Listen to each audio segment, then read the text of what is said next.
अगर हम लोग अभी तक पानी नहीं दे पा रहे, मैं यहाँ आने से पहले एक जगह गया था, वहाँ पे उन्होंने कहा कि गटर का पानी हमारे नल में आ रहा है। अगर आप मुंबई का हार्ट बोल रहे हैं, अगर उस हार्ट में अगर इलेक्शन का मुद्दा पानी होगा तो मुझे लगता है बहुत ही शर्मनाक बात है। कर सकते हैं। रिज्यूम भी लेके जा रहे, दिखा रहे कि मैंने ये काम किया, मेरा शिक्षा he is the only candidate here who is young and educated. अभी आई थिंक वो हमको लोगों का ही प्रतिसाद आ रहा है कि वो लोग हैप्पी है क्योंकि 10 ईयर से कुछ हुआ नहीं है, so they are just hoping for a change, जो चेंज हम है।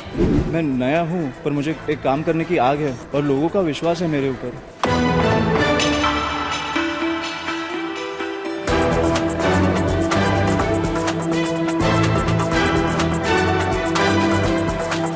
हमारे साथ अमित ठाकरे, उनसे बात करते हैं। आप लगातार कई घरों में जा रहे, लोगों से मिल रहे हैं। एक वीडियो वायरल हो गया चुनाव प्रचार का, जिसमें सदा सरवणकर को घर से भगाते हुए कुछ महिलाएं दिख रही है जो कह रही है कि आपने काम नहीं किया।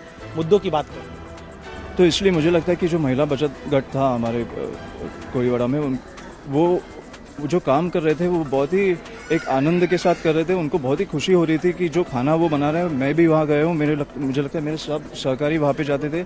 एक बहुत ही खुश माहौल होता था वहाँ पे। जो फिश और ये सब वो बना के लोगों को पेट भरते थे, वो कहीं तो मुझे लगता है उनके रोज़गार पे या पेट पे इन्होंने लात मारी है और ये वो रोज़गार बंद कर दिया है। इसलिए मुझे लगता है कि जो हुआ वो बहुत ही बुरा हुआ उनके साथ। इसके अलावा जब आप लोगों से मिल रहे हैं यहाँ पर, तो कौन से बुनियादी मुद्दे जो हैं जो आपको नजर आ रहे हैं यहाँ पर लोगों से मिल रहे लगातार पिछले 10 दिनों से? आपको मैं देख रहा हूँ घर घर जा रहे हैं, कौन से बेसिक इश्यूज आपको नजर आए? सर बेसिक इश्यूज मतलब 5 माले की बिल्डिंग है, मुझे लगता है 5वें माले पे बहुत सारे जो हमारे जो दादा दादी है, उनके जो एज के लोग रह रहे हैं, 80 है 85 है, उनके लिए लिफ्ट नहीं है। वो कैसे चढ़ के जाते हैं मुझे पता नहीं। मुझे तकलीफ हो रही है तो उनका क्या हाल होता होगा मुझे एब्सोल्युटली पता नहीं है। स्लैब्स गिरने वाले हैं, बहुत सारे घरों ने मुझे दिखाया कि अंदर आके देखिए कि स्लैब्स गिर रहे हैं।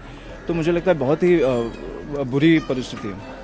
मुंबई का हार्ट कहा जाता है दादर माहिम इलाका। अगर उस इलाके में हम भी देख रहे हैं, अगर ऐसी स्थिति में, अगर आप मुंबई का हार्ट बोल रहे हैं, अगर उस हार्ट में अगर इलेक्शन का मुद्दा पानी होगा तो मुझे लगता है बहुत ही शर्मनाक बात है मुंबई के लिए और माहिम के लिए। अगर हम लोग अभी तक पानी नहीं दे पा रहे, मैं यहाँ आने से पहले एक जगह गया था, वहाँ पे उन्होंने कहा कि गटर का पानी हमारे नल में आ रहा है। ये स्थिति है, ये स्थिति है, ये स्थिति है। मतलब जो आपका जो हक है वो ही आपको नहीं मिल रहा है। पानी तो बेसिक नीड है आपकी, वो तो मिलनी ही चाहिए।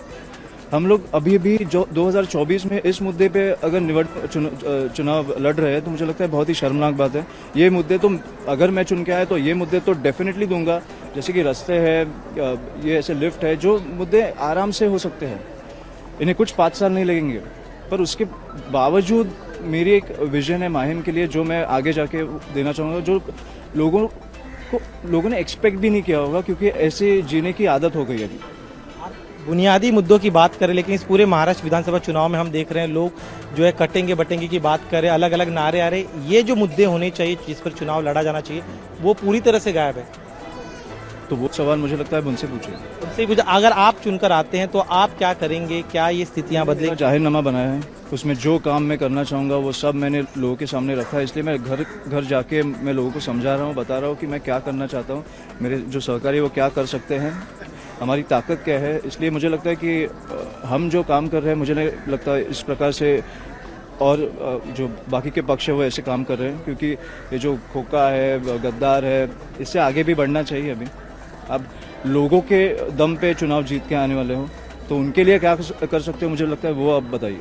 इसके अलावा आज आपके खिलाफ पहली बार आपके जो भाई आदित्य ठाकरे वो भी चुनाव प्रचार करने आ रहे हैं। उनका कहना है कि माहिम दादर ये शिवसेना यूबीटी का है, ना कि किसी और दल था।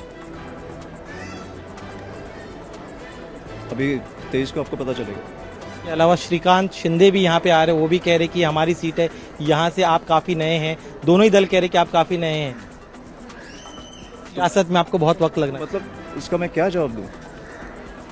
मैं नया हूँ पर मुझे एक काम करने की आग है और लोगों का विश्वास है मेरे ऊपर। जो पुराने थे उन्होंने क्या किया, जिनको आपने 10 साल दिए, 15 साल दिए, उन्होंने क्या किया? वो तो पुराने एक्सपीरियंस्ड है, अनुभवी है, उन्होंने क्या किया? 15 साल देने के बावजूद अगर पानी के मुद्दों पर हम चुनाव लड़ रहे हैं तो मुझे लगता है कि कहीं तो ये बदल आवश्यक है। और जो मुझे लगता है कि जो लोगों के आंखों में मुझे दिख रहा है वो बदल जरूर घड़ेगा।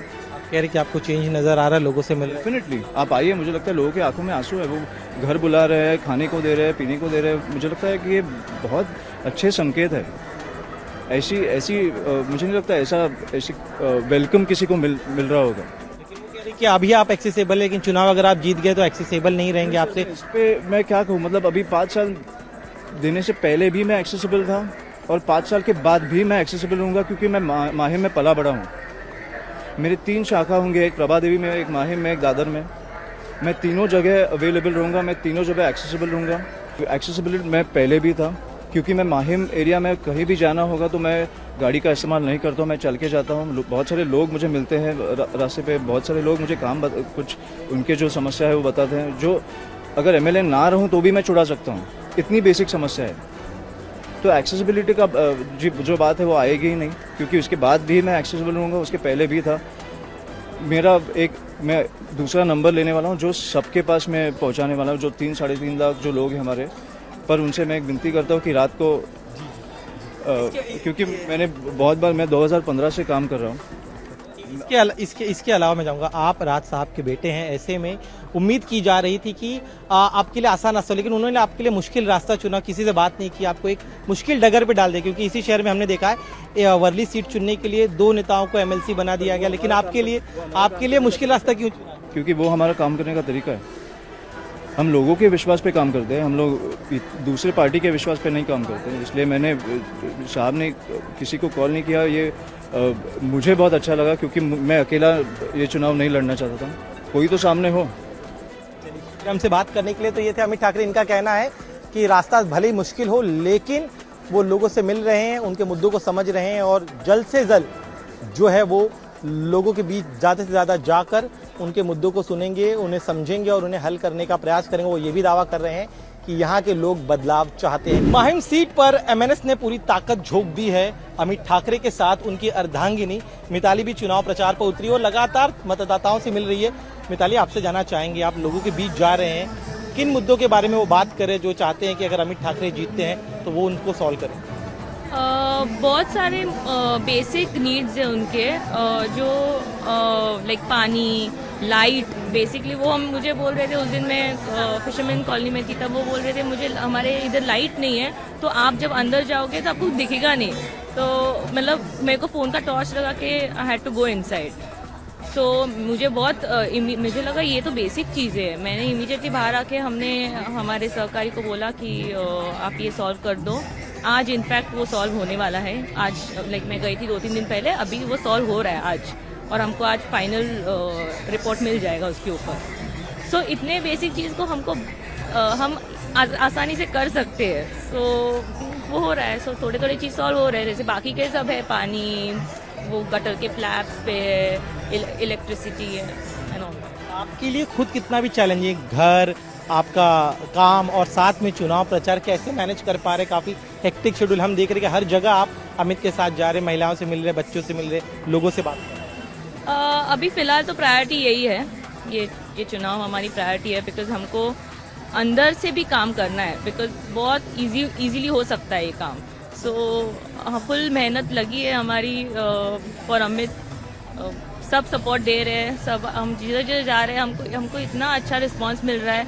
वो ऑफकोर्स एक सरनेम के साथ आता है, वो एक रिस्पॉन्सिबिलिटी है, लेकिन जब अमित जैसा है वो इतना हम्बल है, जैसे बात करता है, वो घर पे जाता है, खाता है उनके साथ।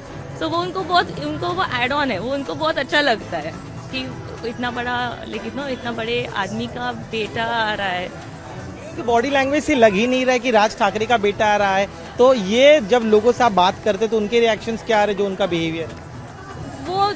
वो ये एक्टिंग नहीं हो सकता, तो वो ना उनको जेन्युइननेस दिख रहा है उसका, जैसे वो है घर पे बाहर जैसा है वैसे ही वो उनके साथ भी रहता है। सो उनको वो चीज़ उनको बहुत भाती है कि he is actually a common man, और उनको कॉन्फिडेंस है कि ये एक यंग आदमी कर सकता है। रिज्यूम भी लेके जा रहे, दिखा रहे कि मैंने ये काम किया, मेरा शिक्षा। ये आमतौर पे नेता जाते वो अलग अलग वादे करते, लेकिन ये अपना रिज्यूम भी दिखा रहे। जब उनके रिज्यूम देखते लोग एक तरह से, ये देखिए यहाँ पे जब उनके डिटेल्स ही आते कि मैंने MBA में मार्केटिंग की है, उसके बाद उन्होंने जो काम किया है, ये जब चीज़ों को देखते तब लोगों का रिएक्शन क्या होता है? वो इतना हैप्पी है क्योंकि he is the only candidate here who is young and educated.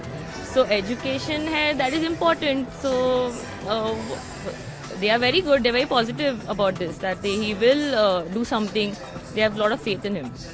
Amit का नेचर जो है काफ़ी हम्बल, जैसे डाउन टू अर्थ दिखाई देते, लेकिन सियासत में रहने के लिए आपको चालाकी आनी चाहिए, साम दाम दंड भेद तमाम तरह के हथियार आने चाहिए. तो क्या इन चीज़ों को कोप अप कर पा रहे हैं? क्योंकि जो सामने उम्मीदवार है काफ़ी अनुभवी है, कई सालों से सियासत में, तो उसका मुकाबला कैसे कर रहे हैं अमित? अभी आई थिंक वो हमको लोगों का ही प्रतिसाद आ रहा है कि वो लोग हैप्पी है क्योंकि 10 ईयर से कुछ हुआ नहीं है. So they are just hoping for a change. जो चेंज हम है, अमित है, वो चेंज वो दे रहा है. बस वो ऑलरेडी डिलीवर कर रहा है. जो चीज़ वो सॉल्व कर सकता है वो ऑलरेडी डिलीवर कर रहा है. एक मैं बोला लाइट का इशू, बट बाकी के भी हो जाएंगे. उतना फेथ है उनमें और अमित में. मुझे भी है कि वो करेगा. अमित का तो ये पहला चुनाव है. ऐसे में जब आप लोगों ने तय किया कि आपको चुनाव लड़ना है, तो राज साहब की तरफ से कोई इनपुट आए थे कि जनता के बीच में जाना है, क्या करना है, क्या बातें रखनी है? कुछ उन्होंने इनपुट दिए ताकि ये लड़ाई आप लोग के लिए थोड़ी आसान हो सके? अमित को दिए हैं थोड़े लेसन्स उनको दिए हैं. वो अभी उनमें जो बात, मैं पॉलिटिकल नहीं हूँ. सो मैं सिर्फ उसको एज अ वाइफ सपोर्ट करती हूँ जितना. आखिरी सवाल मेरा, अब जो जनता आपको सुन रही है, यहाँ के माहिम की जनता, बताइए उनके लिए क्यों अमित ठाकरे को वो मतदान करें? क्योंकि वो एक एजुकेटेड कैंडिडेट है, यंग है, एक्सेसिबल है. वो ऑलरेडी वो सब चीज़ है. उसको कुछ प्रॉमिस करने की ज़रूरत नहीं है. वो ऑलरेडी वो दिखता है वो लोगों को, और वो ऑलरेडी वो सॉल्व करेगी चीज़. उनको उनमें फेथ है अमित में. चलिए, शुक्र हमसे बात करने के लिए. तो ये थी मिताली. इनका साफ तौर पे कहना है कि अमित ठाकरे में सच्चाई है, मासूमियत है, और जो उनकी सिंप्लिसिटी है, जिस तरह के वो इंसान है, वो उनके जब वो चुनाव प्रचार में जाते तो ज़मीन पर भी वही दिखाई देता है. जनता के ऊपर है कि जनता उन्हें वो जैसे हैं उस तरह से उन्हें सिलेक्ट करे. साथ ही में जो यहाँ के बुनियादी मुद्दे हैं, अगर वो चुनकर आते हैं तो उन बुनियादी मुद्दों को सॉल्व करने का वो पूरा प्रयास करेंगे. कैमरामैन संतोष ड्यूटी के साथ दिनेश मौर्य, इंडिया टीवी, मुंबई.